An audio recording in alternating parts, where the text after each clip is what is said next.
तौबा करने का तरीका क्या है? भाई सुबह से लेकर शाम तक हम गुनाह के काम करते हैं। सुबह उठते हैं तो गुनाह से शुरुआत होती है, रात को सोते हैं तो गुनाह करके सोते हैं, दिन भर गुनाह के काम करते हैं। लेकिन अभी हमें ख्याल आया कि भाई मैं तौबा करूं तो कैसे करूं। ये नहीं है जाके मस्जिद में गए, एक नमाज पढ़ी और अल्लाह के सामने कहा या अल्लाह मेरी तौबा, लाख तौबा, करोड़ बार तौबा। ये तौबा नहीं होते, ये बेअदबी है। तौबा करने का तरीका शायद किसी को आता हो, आम लोगों को तो इसको पता ही नहीं भाई तौबा करने का तरीका क्या है। बड़ा आसान तरीका है। अगर आप थक गए हैं गुनाह करने से, अभी खुदा के सामने चले जाओ और खुदा के सामने मांगो। तौबा करने के लिए सिर्फ 3 शर्तें हैं, 3 शर्तें हैं, ज्यादा नहीं है, सिर्फ 3 शर्तें हैं। पहली शर्त क्या है कि जो गुनाह हो उसको फौरन छोड़ दो। मिसाल के तौर पर आप शराब पीते हो, आप उसको फौरन छोड़ दो। मिसाल के तौर पर आप सिगरेट नशा करते हो, चरस पीते हो, उसको फौरन छोड़ दो। मिसाल के तौर पर आप गीबत करते हो, उसको फौरन छोड़ दो। मिसाल के तौर पर आप जिना करते हो, उसको फौरन छोड़ दो।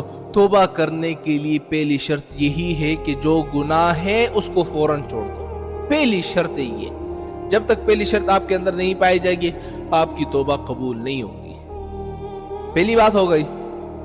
दूसरी शर्त यह है कि आपने जो जो गुनाह किए हैं ना, तो उसमें आपको निदामत महसूस हो, शर्म महसूस हो। आपने जिना किए, हाँ, शराब पिए, लोगों को तकलीफ पहुंचाई, अल्लाह के सामने गिड़गिड़ा कर रोएं, या अल्लाह मैं बड़ा शर्मिंदा हूं कि मुझसे ये गुनाह हुए हैं, हाँ, शर्म महसूस हो। तीसरी शर्त क्या है कि आज़म कर लें कि आइंदा के बाद मैं ये गुनाह कभी भी नहीं करूंगा। अगरचे इंसान है, होती रहती है, गलती किससे नहीं होती भाई? गलती हर बंदे से होती है, हर इंसान से होती है। आप देखते नहीं क्या आदम अलैहिस्सलाम से गलती हुई, गलती हर इंसान से होती है। लेकिन तौबा करते वक्त ये आज़म कर ले।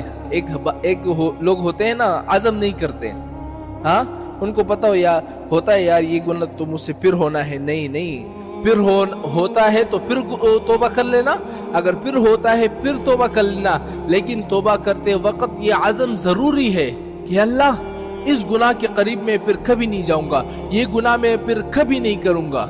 लेकिन हमारे बाद वो क्या कहते हैं, उनको यकीन होता है यार मुझे पता है एक दिन में तौबा करूंगा, दूसरे दिन में फिर वो गुनाह करूंगा, मुझे पता है ये गुनाह आपसे होना है। लेकिन उस तौबा करते वक्त आज़म तो कर लो ना, आज़म करोगे तो आपकी दुआ कबूल होगी। ये 3 शर्तें हैं। अगर ये 3 शर्तें पाई जाएगी तो इंशाअल्लाह आपकी दुआ कबूल होगी।